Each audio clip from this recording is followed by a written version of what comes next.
ৰঙিয়াত পদপথ নিৰ্মাণৰ নামত মৰণ ফান্দ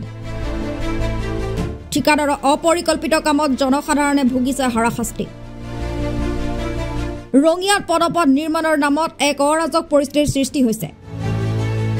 নগৰখনৰ এণ্টি ৰোড এমজি ৰোড আৰু শান্তিপুৰ পথত একেলগে পদপথ নিৰ্মাণৰ কামত ঠিকাদাৰৰ অতি লেহেমীয়া গতি আৰু অপৰিকল্পিত কাৰ্যপদ্ধতিয়ে চৰম দুৰ্ভোগ ভুগাইছে জনসাধাৰণক স্থানীয় বিধায়ক ভৱেশ কলিতাৰ সুহাত স্বৰূপ ঠিকাদাৰ ধনেশ্বৰ কলিতাই নিজৰ ময়মতালিৰে কাম চলাই চৰম অৰাজকতা সৃষ্টি কৰাৰ অভিযোগ তুলিছে স্থানীয় ৰাইজে ৰঙিয়া এণ্টি ৰোড মেইন টাউনৰ এইখিনি ব্যৱসায় কৰা জায়গা ঠিকাদাৰে ভাঙা 3 দিনমান ক'লে যে 3 দিনত আমি এইখিনি জায়গা ঠিক কৰি আপোনালোকক দি দিম এতিয়া ভাঙা আজি মোটামুটি 8-9 দিন হ'ল আধা কাম কৰি ফেলে ঠিকাদাৰে এতিয়া ঠিকাদাৰৰ পাতা নাই কাকো সুধিলেও কয় আধা কাম হৈছে আৰু নহয় কাম আমি বিৰাট অৱস্থা বেয়া দোকানত মাল ভৰাব পৰা নাই আজি নিজে এইখিনি জায়গা অলপ ঠিক কৰি লৈছোঁ কাষ্টমাৰ নাহে এতিয়া প্ৰশাসনে এইখিনি জায়গাত যদি চকু দিয়ে অলপ আমাৰো সুবিধা হয় মানুহৰ অসুবিধা হয় জাম লাগে অলপ পিছে আজি অলপ চাপা কৰি দিছে আৰু এইখিনি জায়গা আমি নিজে অলপ ঠিক কৰি লৈ যাতে মানুহ অহা যোৱাত সুবিধা কৰোঁ ৰাস্তাতে থোৱাই আছে এতিয়াও থোৱা আছে শিলবালৰ ৰাস্তা যান-জঁট হৈছে অলপ মোৰ পৰা যিদিনা ভাঙিছিল শনিবাৰ ৰাতি মোৰ পৰা 3 দিনত মোক ঠিক কৰি দিম বুলি কৈছিল 3 দিনত ক্লিয়াৰ কৰি দিব বুলি কৈছিল আৰু ইয়াতে বাৰিন্দা আছিল সিহঁতে নিজে ইচ্ছামতে মানে ইমানখিনি জায়গা নাযায় সিহঁতে ইচ্ছামতে ভাঙি থৈ গৈছে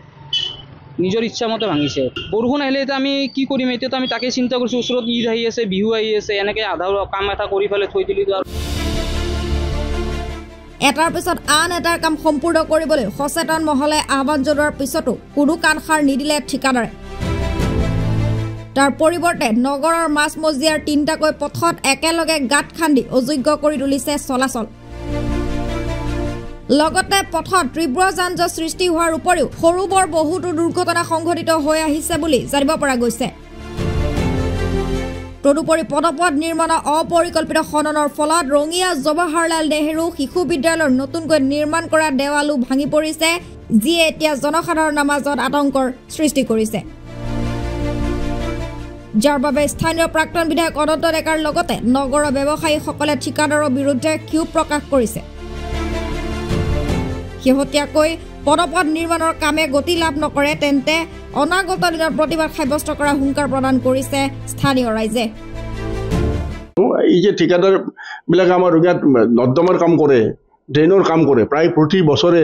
কেতিয়াবা ৰিপেয়াৰিং কৰে কেতিয়াবা ফ্ৰেছ কাম কৰে এই পানীবোৰ ক'ত যাব কিবা প্লেন আছে নে নক্সা আছে নে নাই ৰঙিয়া চহৰৰ পানীবোৰ ক'ৰ পৰা ক'ত পেলাব তাৰ কিবা নক্সা আছে নে নাই কেৱল আহা টকাকেইটা খোৱাৰ কাৰণে ফন্দি নেকি এইটো এতিয়া আমি শুনিছোঁ যে তেওঁ আমাৰ স্থানীয় বিধায়কৰ খুব সহায়স্বৰূপ পূৰ্বে তেওঁ আছিল অন্য একজনৰ এতিয়া তেওঁৰ সহায়স্বৰূপ গতিকে তেওঁ চব প্ৰায় ঠিকাবোৰ পায় এতিয়া মই PWD কম যে এইৰকম অৰাজকতাৰ কিয় সৃষ্টি হৈছে এটা কাম সিজিল কৰি কাম কৰা উচিত আমাৰ যে এতিয়া LP স্কুলখনত শিক্ষাদানৰ ক্ষেত্ৰত গুৰুত্বপূৰ্ণ এটা সমস্যাৰ সৃষ্টি হৈছে কাৰণ আমি দেখা পাইছোঁ যে ল'ৰা ছোৱালীবিলাকে একদম বাহিৰৰ ফালে তেওঁলোকে মূৰ পোনাই থাকে কোলাহলৰ এটা পৰিৱেশ গতিকে এই পৰিৱেশৰ কোন দায়ী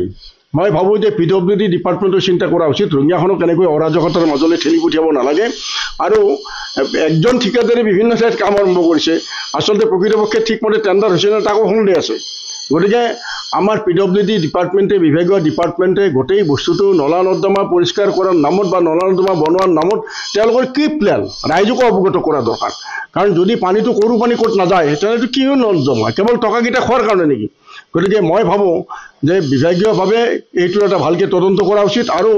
কামখিনি যাতে এটাৰ পিছত এটাকৈ চিজিল কৰি কৰে মানুহৰ যাতে কোনো হাৰাশাস্তি নহয় তীব্ৰ যান-জঁটৰ যাতে সৃষ্টি নহয় ল'ৰা ছোৱালীবিলাকৰ যাতে পঢ়া শুনাৰ বাধাপ্ৰাপ্ত নহয় তাৰ ব্যৱস্থা কৰা উচিত তেওঁ অ'ত গাঁত খান্দিবলৈ আৰম্ভ কৰিছে তেওঁলোকে ড্ৰেইন কৰাৰ নামত ইতিমধ্যে জৱাহৰলাল নেহৰুৰ যিখন শিশু বিদ্যালয় আছে জৱাহৰলাল নেহৰু শিশু বিদ্যালয় তাৰ যিখন দেৱাল আছে এখন ভাঙি পৰিছে চাৰিওকাষে তাৰ যিটো শৈক্ষিক পৰিৱেশ একেবাৰে বিনষ্ট হৈছে আৰু সেইটো কাম আৰম্ভ কৰাৰ লগে লগে তেওঁলোকে এণ্টি ৰোডতো কাম আৰম্ভ কৰিছে য'ত তীব্ৰ যান-জঁট আৰু তাত লক্ষ্য কৰিছোঁ যে তাতো যেতিয়া মেটেৰিয়েলছবিলাক থয় সাংঘাতিক অৱস্থা হয় তাৰপিছত তেওঁলোকে শান্তিপুৰতো এটা কাম কৰিছে আৰু একেজন ঠিকাদাৰে এইটো কাম কৰিছে কি হিচাপে কৰিছে নাজানো ব্যুৰো ৰিপৰ্টাৰ ৰাণী